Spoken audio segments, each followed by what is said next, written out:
오늘을 사랑하는 묵상 시간입니다. 오늘 본문 말씀 요한복음 6장 60절 말씀입니다. 제자 중 여럿이 듣고 말하되 이 말씀은 어렵도다 누가 들을 수 있느냐 한데. 자, 오늘 본문 말씀에 보면 예수님의 말씀을 들은 많은 제자들 중에서 예수님의 그 말씀이 너무 어려워서 받아들일 수 없다는 말을 하는 것을 보게 되죠. 자, 예수님의 말씀을 우리는 두 가지로 좀 요약할 수 있습니다. 하나는 우리가 이 세상에 밥 먹고 사는 삶 외에 다른 영생의 삶이 있다는 것을 알아야 하는 것이고, 그리고 또 하나는 누구든지 이 영생을 얻으려면 예수님의 죽은 살을 먹어야 하고 예수님의 흘린 피를 마셔야 하는 것임을 우리는 알게 됩니다. 자, 그런데요, 이런 예수님의 말씀을 들은 유대인의 반응은 아주 부정적이었습니다. 그들은 예수님의 말씀이 아주 어렵다고 하면서 누가 들을 수 있겠느냐라고 반문하죠. 그러나 이것은 대단히 점잖은 표현이었습니다. 실제로 예수님의 말씀을 들은 유대인의 반응은 끔찍한 말이다, 도저히 들을 수 없다라는 아주 그냥 불쾌한 표정으로 그들의 모습을 표출하고 있었던 것입니다. 그 이유가 무엇입니까? 일단 예수님이 살아있는 사람인데 자기가 죽고 자기 시체를 뜯어먹으라고 하니까 기분이 좋을 사람이 누가 있겠습니까? 사람들은 죽음에 대하여 말하는 것 자체를 되게 터부시하는 편입니다. 그런데 자기가 죽고 자기 시체를 먹으려고 하니까 그 사실을 누가 좋아하겠습니까? 그리고 또한 대부분의 사람들은 죽은 후의 삶보다 이 세상의 삶에 더 관심이 많았습니다. 즉, 이 세상에서 좀 더 안정되고 풍성하고 평안하게 사는 것에 관심이 많았지, 죽고 난 후에 영생하는 것은 아직 그들에게는 절실한 문제가 아니라고 생각한 것입니다. 많은 사람들은 죽은 후에 잘 사는 것보다 지금 이 세상에서 좀 더 성공하고 풍족하고 넉넉하게 살아가고 싶은 생각이 많습니다. 그러니까 예수님은 그 두 개의 세계를 보고 계신 것이죠. 그것은 하나님의 세계와 바로 이 세상이라는 곳입니다. 예수님은 이 차원의 그 세계를 지금 보고 계신 것이었어요. 그러나 사람들은 오직 눈에 보이는 이 세상만 전부이고 이 세상에서만 유복하고 잘 사는 것이 전부였기 때문에 예수님의 능력이 그 세상 가운데 도움이 되길 바랬던 것입니다.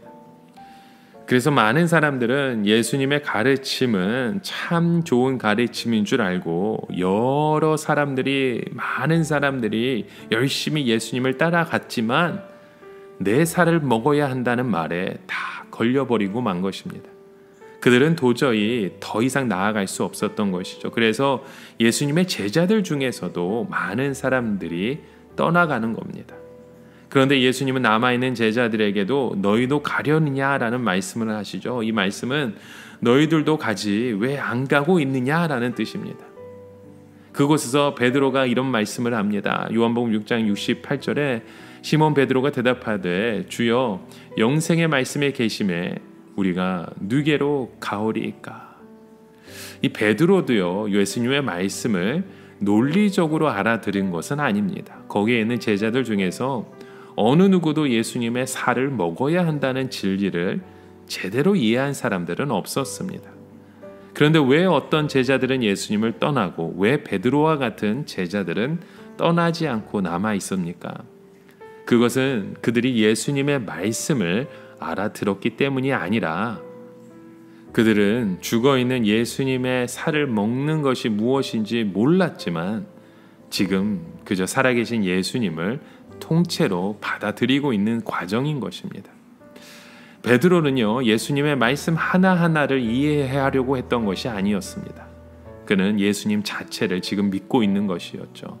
우선 살아있는 예수님을 믿으니까 십자가에 죽은 예수님도 믿을 수 있게 되었던 것입니다. 특히 베드로는 예수님의 말씀의 능력을 체험한 사람입니다. 예수님의 말씀은 생명을 주는 말씀인 걸 알았던 것이죠. 베드로는 예수님을 만나기 전에 그의 인생의 의미를 알지 못하고 방황하면서 살았습니다. 베드로라고 하는 이름 예수님께서 지어주셨잖아요. 반석이라는 뜻입니다.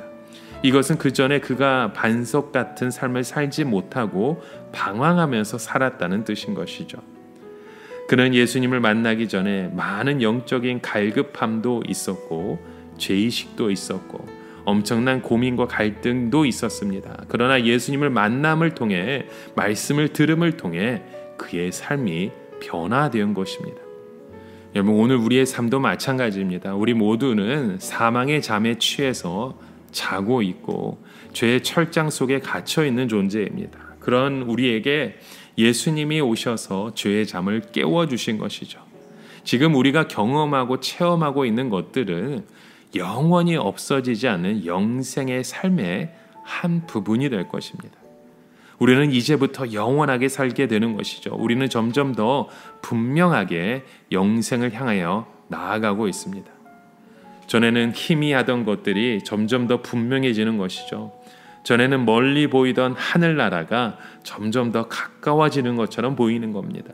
전에는 희미해 보이던 하나님이 점점 더 뚜렷해지게 되는 것이죠. 이제 우리에겐 마지막 남은 것은 우리의 육신 속에서 우리의 그 속박을 벗어버리고 더 성숙한 상태로 하나님 앞에 나아가는 것입니다.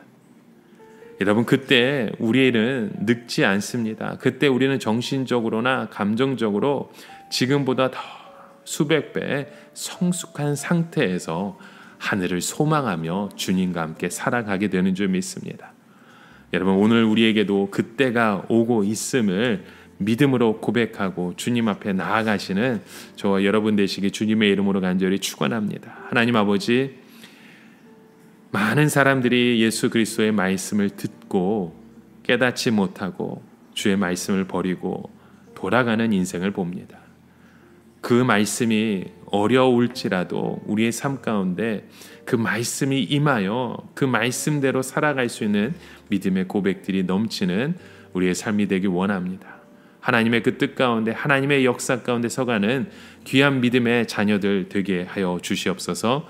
예수님의 이름으로 기도드립니다. 아멘.